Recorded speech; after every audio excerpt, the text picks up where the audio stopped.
Adelante, doña Berta. Gracias. Me he confundido de pregunta porque le hice varias, unas escritas, otras oral, porque al final, si veo que no contestan, pues yo creo que a lo mejor esta ha sido más rápida, nos ha contestado pues un poco antes, ¿no? Las escritas en alguna ocasión nos va un poco más lenta. Bueno, pues sí, la A1701 es una de las carreteras de los nuevos tramos de concentración de accidentes, en este caso está en la provincia de Teruel. Como usted sabrá, en estas Cortes, en esta comisión concretamente se aprobó, usted comenta que la va a sacar del FITE, pero una de las cuestiones que se puso encima de la mesa es que se sacará de las bajas que había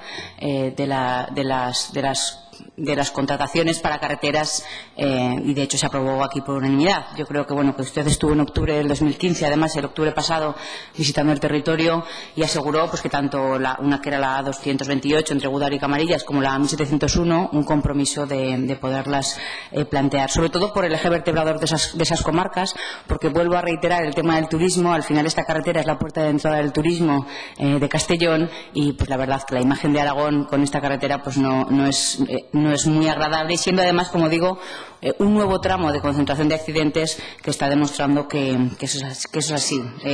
Ya no voy a entrar en que es una carretera histórica, que ya desde el 2010 ustedes, cuando estaban en la oposición, la reclamaban, pues todos supongo que tendremos una parte de responsabilidad, pero en estos momentos usted está en el Gobierno, nosotros en la oposición, y nuestra labor es pues impulsarle para que lleve a cabo estas medidas. Muchas gracias.